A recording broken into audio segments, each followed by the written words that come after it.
Bienvenue, c'est votre émission Tétélestat qui commence. Je suis le révérend Mangouan Désiré et c'est avec un réel plaisir que je vous retrouve encore en ce jour.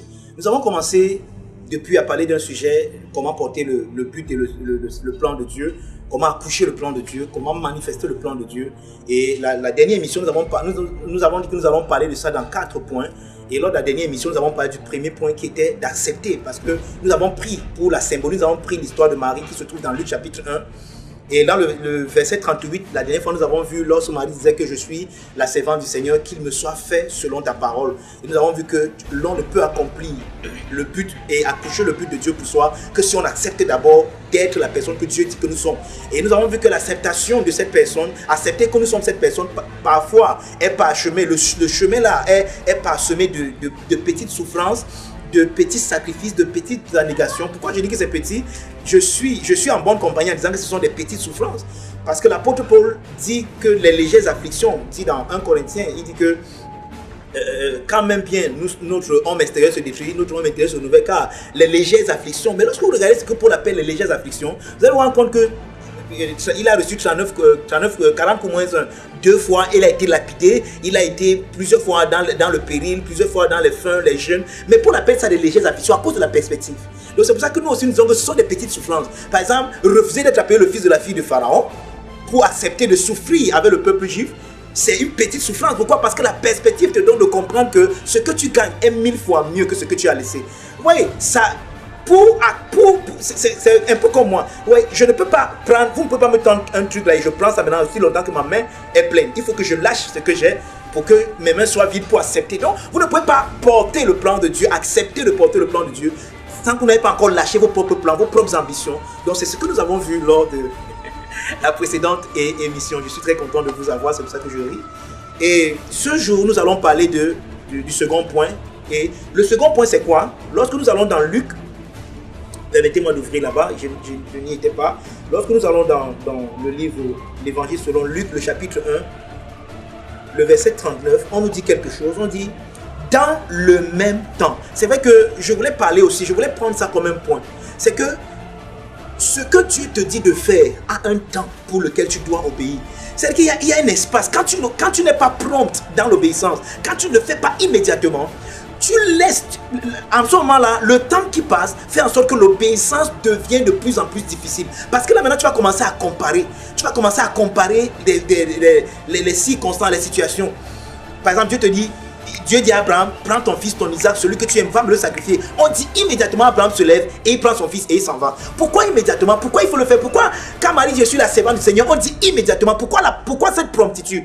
La promptitude, c'est parce que aussi le temps que tu vas passer va te donner maintenant d'évaluer les choses selon la chair, de considérer, d'essayer de jauger, d'essayer de méditer et de réfléchir du plan de Dieu, de ce que Dieu te dit de faire selon la chair. Et en ce moment-là, l'obéissance devient de plus en plus difficile, parce que tu vas maintenant commencer à avoir des options. Tu vas commencer maintenant à avoir des options. Et si je faisais plus tôt? Et si, il y aura tellement de et si. Oh, dès que Dieu te dit, mon fils, donne, tu donnes. Tu n'as pas le temps de réfléchir. Tu fais exactement. Tu es sûr que c'est Dieu qui t'a dit de le faire. Tu le fais. Et cette promptitude t'amène à ne plus dépendre de la chair. Il va dire que tu es même sûr que c'est Dieu. Est-ce qu'il faut même donner? Est-ce que tu n'as pas plutôt dit de donner plutôt ceci? Est-ce que et aussi longtemps tu réfléchis comme ça que obéir. Et quand tu vas tomber à la conviction, oui, c'est Dieu qui a dit, maintenant obéir devient difficile.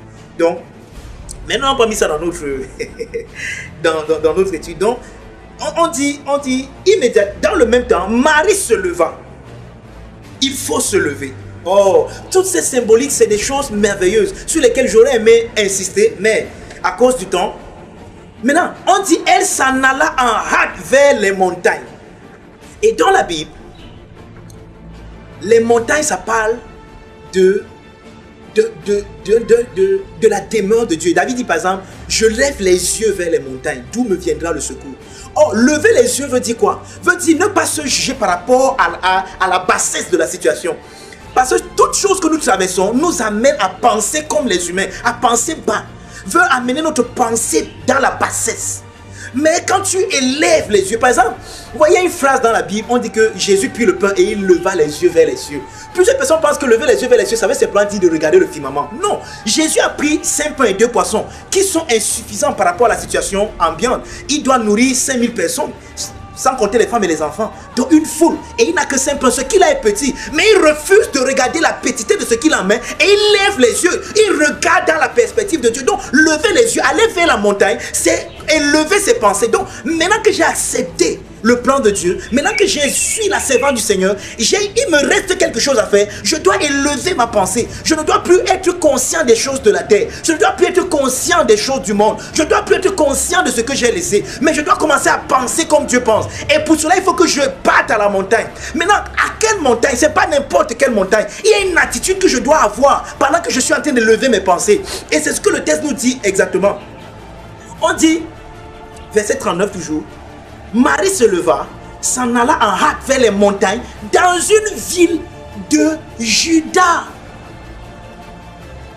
Dans une ville de Juda. Maintenant, si vous étudiez la Bible, vous allez vous rendre compte que Juda, le nom Juda, veut dire louer l'Éternel, louer Dieu, Dieu soit loué.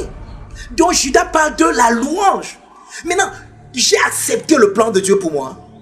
Je dois élever mes pensées dans une attitude de louange, dans une attitude d'adoration, dans une attitude d'action de grâce. Père, je te rends grâce parce que je suis ce que tu dis que je suis. Oui, je souffre parce que j'ai refusé d'être appelé le fils de la fille de Pharaon. Oui, je souffre dans ma chair, mais je sais que tu es fidèle. Tu ne peux pas m'abandonner. Oh Père, toi qui m'as appelé, tu es fidèle. Je regarde à toi, Seigneur, parce que ceux qui comptent sur toi ne seront jamais confus. Je reste dans cette attitude. Je refuse d'évaluer ma vie dans la bassesse de la terre, dans la bassesse dans laquelle j'étais, parce que le plan de Dieu t'a trouvé bas, mais il t'amène quelque part. Et il faut que toi-même, dans ta mentalité, tu ailles à l'endroit où le plan de Dieu est en train de t'amener. Ça veut dire quoi? Le service que nous donnons à présenter à notre Père, c'est un service élevé. Ou alors, c'est un service dans les lieux élevés. C'est un service dans la gloire de sa présence. Nous commençons à devenir conscients de lui. Regardez, cette attitude, ce que cette attitude va produire, ça va produire deux choses en toi. La joie et la paix. Sans lesquelles ton service à Dieu n'est pas un service agréable, mais le service d'un esclave. Si le service que tu rends à Dieu n'est pas un service que tu rends dans la joie et dans la paix, alors mon frère, arrête de servir. Ton service est un service d'esclave, pas un service de fils. Dieu n'a que faire de ce genre de service. Ce que je dis est tellement important. Ouais, l'apôtre Paul nous dit dans 2 Corinthiens que ces choses ont été écrites pour notre instruction. Quand vous lisez dans Deutéronome, allons dans le livre de Deutéronome, vous allez voir que lorsque le Seigneur s'est fâché du peuple d'Israël, dans Deutéronome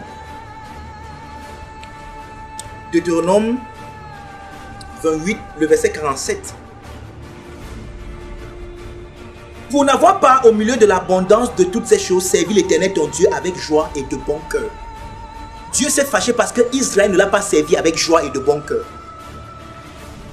Quelqu'un me comprend? Parce que le service qu'un fils rend à son père, c'est un service de joie. Je suis content de servir mon père parce que ce n'est pas ce service qui détermine qui je suis. Je ne tire pas mon identité du service. Même si je sais ou que je ne sais pas, je suis le fils de mon père. Mais le privilège que mon père me donne de le servir me rend joyeux, me donne de la joie. Pourquoi? Parce que j'aime mon père, pas le service. Je ne suis pas attaché au service que je rends à mon père. Je suis attaché à mon père à qui je rends le service. Alors ce n'est pas le service qui me donne la joie, mais c'est celui que je sais qui me donne la joie. Frère, si quand tu penses à Dieu dans ce que tu fais pour Dieu, tu n'es pas content, tu n'es pas en train de servir Dieu. Tu n'es pas en train de servir Dieu. Certainement tu es en train de te servir de Dieu. Ou tu es en train de te servir de Dieu pour accomplir toi-même tes propres ambitions. Et plusieurs sont comme ça. C'est pour ça qu'il y a un homme sage, un de mes amis qui disait que plusieurs personnes aujourd'hui confondent l'œuvre de Dieu avec le Dieu de l'œuvre. Qu'est-ce qui est plus important pour toi? L'œuvre de Dieu ou bien le Dieu de l'œuvre? Pour les fils, l'œuvre de Dieu, le Dieu de l'œuvre est plus grand que l'œuvre de Dieu. Oui, c'est ça même l'erreur que Saül a commise. Dieu choisit Saül, Dieu appelle Saül dans toute sa bassesse et l'élève roi. Mais à un moment, le peuple vers qui Dieu l'a consacré roi est plus important que le Dieu qui l'a consacré roi. Vous comprenez? Et tout ça, ça vient de quoi? De ce service qui est dépourvu de joie. Pourquoi je suis content quand je sais? Pourquoi je sais? Vous savez, Jésus a dit que heureux serez-vous lorsqu'on vous persécutera, lorsqu'on vous outragera à cause de moi. Soyez dans la joie et dans l'allégresse. D'où je tire la joie dans la souffrance? D'où vient la joie que j'ai dans la souffrance? La joie vient du fait que le service que je rends et qui me fait souffrir, le service que je rends et pour lequel on me juge mal, le service, Marie par exemple, a dit je suis la servante du Seigneur. Et elle a accepté que son utérus soit utilisé par Dieu. Ce service qu'elle rend à Dieu, elle le rend dans la joie. Mais ce service va la marginaliser. Les gens vont l'insulter. Son fiancé même va vouloir, si n'eût été l'intervention de Dieu, de se séparer d'elle. Quelqu'un me comprend? Tu peux être en train d'accomplir le plan de Dieu et tu es même fiancé et tes fiançailles s'arrêtent. Quelqu'un va dire que si c'était vraiment Dieu, pourquoi alors il a divorcé? Si c'était vraiment Dieu, pourquoi alors il s'est séparé? Si c'était vraiment Dieu, ça peut être Dieu. Mais tant que les autres ne comprennent pas le Dieu qui t'a parlé, bien aimé, que leurs invectives, leurs insultes ne réussissent pas à enlever la joie dans ton cœur. Dieu veut que tu le serves, mais il veut que tu le serves avec joie. Parce que ce qui est important pour Dieu, ce n'est pas le service que tu lui rends, mais c'est toi-même. Parce que dans ce service, en fait, Dieu est en train de manifester les talents qu'il a mis en toi. Pendant que tu sers Dieu, l'amour pour les autres, la grâce pour les autres, la bienveillance, la miséricorde sont en train de se manifester. C'est ça en fait que Dieu cherche. Dieu ne cherche pas le service lui-même. Dieu n'est pas après le service lui-même. Dieu est après toi. Et toi également, tu ne dois pas être après le service. Tu dois être après Dieu. Ce qui m'importe, c'est d'être l'image de mon Père. C'est de représenter mon Père dans ce monde. C'est de le représenter dans ce que je fais. Quand je donne, je veux que les gens voient Dieu, pas moi. Quand je donne, je veux faire la joie de mon Père. Être son image, le manifester dans le monde. C'est ça qui m'intéresse. Ce n'est pas le donner en lui-même. Je ne suis pas attaché au service. Mais le serviteur est attaché au service. Parce que son salaire dépend de son service, de la qualité de son service. Son identité, même sa place dans la maison, dépend de son service. Mais moi, je suis fils. Le fils demeure toujours dans la maison. Mon service, ce n'est pas de mon service que je tire mon identité. Je tire mon identité de qui je suis, du fait que je suis le fils de mon Père. Maintenant, quand je sais, c'est un privilège. C'est pour ça que mon service ne peut être qu'un service de joie, qu'un service de paix. Oh boy. Quelqu'un me comprend? Frère, c'est important ce que nous sommes en train de dire ce matin. C'est important ce que nous partageons ce jour. Comment porter le salut de Dieu? 1. Je suis la servante du Seigneur. 2. Marie s'en alla en hâte immédiatement vers les montagnes. Elle éleva sa pensée. Elle refuse de se voir dans la bassesse du monde. Oui, Jésus a dit quelque chose. Jésus a expliqué quelque chose. Il dit que aucune tentation, non, je crois que c'est l'apôtre Paul. Il dit aucune tentation ne vous est survenue qui ne soit humaine. Mais Dieu, à travers la tentation, prévoit également le moyen d'en sortir. Aucune tentation ne vous est survenue qui ne soit humaine. Ça veut dire quoi? Chaque fois que tu élèves ta pensée pour penser comme Dieu, la tentation vient. C'est quoi même la tentation? La tentation vient pour te donner de penser que tu n'es qu'un simple homme, que tu n'es pas ce que Dieu dit que tu es. Par exemple, la parole vient dire que ma fille, tu es bénie. La tentation va venir te dire que non, tu n'es pas bénie, parce que si tu étais bénie, pourquoi alors telle situation? Maintenant, c'est à toi de rester dans cette hauteur en disant quoi? Je suis ce que Dieu dit que je suis. Je suis béni parce que Dieu l'a dit et sa parole est plus importante que ce que je vis. Quelqu'un me comprend? C'est exactement ça, frère. C'est exactement ça, mon frère. Oh, maintenant j'aimerais qu'on lit. Donc, nous devons servir Dieu.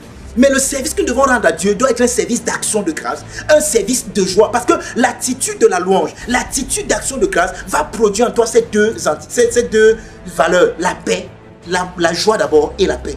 Vous allez voir par exemple, c'est pour ça que le soldat romain pouvait, lorsqu'il a vu plusieurs personnes être crucifiées au devant de lui, mais lorsqu'il a vu Jésus mourir, il a dit certainement, le gars ci était le Fils de Dieu. Pourquoi? C'était vraiment l'attitude de Jésus. Jésus avait la joie. Je ne suis pas en train de dire que Jésus riait, parce que la joie n'est pas toujours exprimée par le rire. La joie peut être interne. On dit que Jésus tressaillit de joie à l'intérieur de lui par le Saint-Esprit. Et il dit, donc la joie est d'abord une réalité intérieure. Parce que le royaume de Dieu, ce n'est pas le manger, le boire, mais c'est la justice, la paix et la joie dans le Saint-Esprit. Oh, le royaume de Dieu est invisible. Si c'est la joie, ça veut dire que la vraie joie est invisible. Maintenant, elle peut se manifester par le rire. Je peux être en train de pleurer, mais je suis en joie. D'ailleurs, vous savez que ce n'est pas un secret. Parfois, on pleure de joie. Donc, oh, si quelqu'un lui juge pas, me pleure, dit que non, il est triste. Non, la joie, je peux être en train de pleurer, mais je suis joyeux. Parce que la joie, c'est une réalité intérieure. Et c'est ce que l'attitude de louange, c'est ce que le fait d'aller sur la montagne de Juda fait en toi. Lorsque tu acceptes le plan de Dieu, tu vas à la montagne de Juda, tu restes dans une attitude de louange, tu commences à célébrer Dieu parce que tu sais que tu es qui Dieu dit que tu es. C'est lorsqu'Abraham est allé sur cette montagne, c'est lorsqu'Abraham est resté dans cette attitude que la Bible déclare qu'il a compris que Dieu donne la vie aux morts et qu'il appelle les choses qui ne sont pas comme si elles étaient. On dit, rendant grâce à Dieu, il ne fut pas affaibli par sa foi, mais il restait dans une attitude d'action de grâce. Allez lire Romains chapitre 4. Vous allez comprendre tout cela là-bas dedans. Frère, quelqu'un me comprend? Donc, la deuxième attitude, C'est l'attitude d'action de grâce. Oui, je suis le serviteur de Dieu. Oui, je mets ma vie pour servir le Seigneur. Mais comment je le fais? Je ne le sais pas dans la bassesse du monde. Je ne le sais pas dans les pensées basses du monde. Je ne le sais pas dans les choses du monde. Je le sais dans les lieux célestes, dans les lieux élevés. C'est là-bas que je pense. Et dans cette attitude, je rends grâce à Dieu. Dans cette attitude, j'adore le Seigneur. Et pendant que je l'adore, j'expérimente deux choses, la joie et la paix. C'est pourquoi, ouvrons un passage, Philippiens chapitre 4. Je vais vous montrer quelque chose. Pendant que nous sommes en train de clôturer cette émission, vous savez, nous n'avons que 15 minutes malheureusement. Ou alors, heureusement, je ne sais pas. Ça dépend de vous, dans quelle perspective vous vous trouvez. Nous allons lire à partir du verset 4. Il dit ceci. Réjouissez-vous toujours dans le Seigneur. Je le répète, réjouissez-vous. Vous savez, l'homme qui est en train d'écrire Philippiens, étant en prison. Et il écrit aux gens qui sont à l'extérieur. Il écrit aux gens qui sont dehors, qui sont apparemment libres. Et lui commande aux gens qui sont apparemment, je pèse mes mots, apparemment libres. Parce que lui, il était plus libre que ces gens. Parce que la vraie liberté est en Christ, pas en dehors de Christ. Il leur dit, réjouissez-vous dans le Seigneur. Je le répète, réjouissez-vous. Que votre douceur soit connue de tous les hommes. Le Seigneur est proche. Maintenant, voici là où ça devient très intéressant. Ne vous inquiétez de rien. Mais en toute chose, faites connaître vos besoins à Dieu par des prières, des supplications, avec des actions de grâce. Maintenant, voici comment plusieurs personnes ont traduit et interprété ce texte. Ils ont dit que les différents types de prières, supplication, action, besoin, prière, supplication, prière de supplication, prière d'action de grâce. L'action de grâce n'est pas une prière. Tout ce que nous faisons doit être embaumé dans l'action de grâce. Pourquoi? Parce que nous vivons dans l'ère où tout est accompli. Ça veut dire quoi? Nous ne sommes pas à l'ère où nous demandons à Dieu pour recevoir quelque chose de nous. Voilà. Wow. Je viens d'enfoncer, je viens de tuer une vache sacrée. Appelle, il te répondra. Appelle, il te répondra. Oh. C'est pas vrai pour nous aujourd'hui.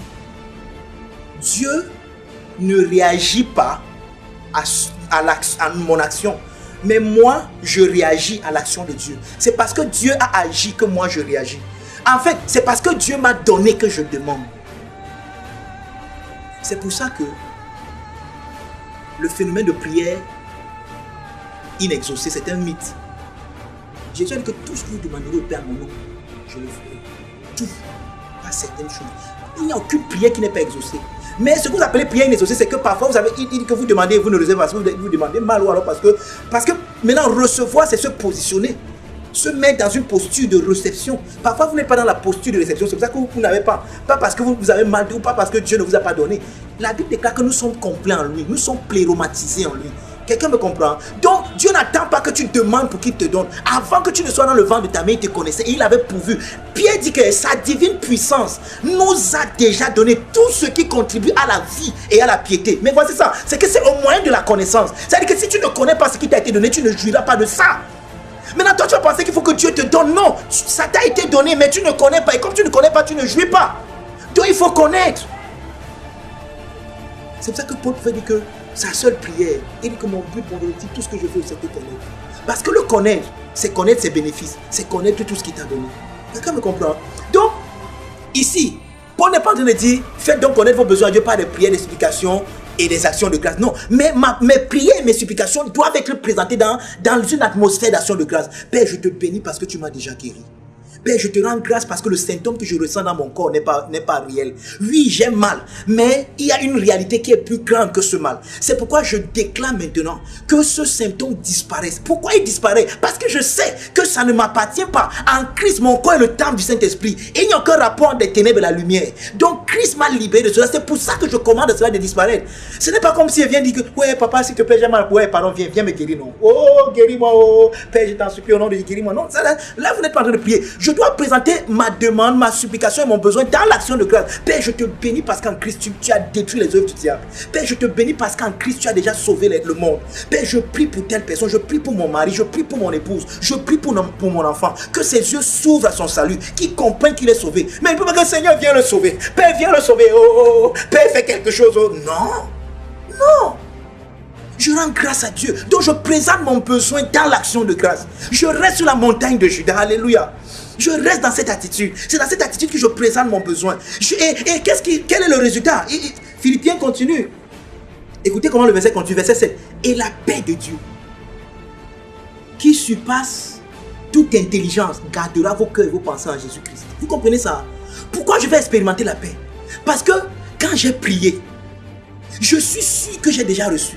Parce que l'action de grâce a activé encore ma vision, m'a donné encore la vision céleste et lieu de la vision terrestre. Je regarde non pas aux choses visibles mais aux choses invisibles. Car les choses visibles sont passagères, mais les choses invisibles sont éternelles. Et je sais que je suis guéri. Et mon cœur est rempli de joie. Et je ne peux que rendre grâce à Dieu. Je ne peux que continuer dans les actions de grâce. Donc chaque action de grâce attire une autre action de grâce, attire une autre action de grâce. Et c'est comme ça que je vais d'action de grâce en action de grâce. Et je reste dans la maison, et je reste sur la montagne de Juda. Et je loue le Seigneur. Mais il y a une autre chose que je dois faire.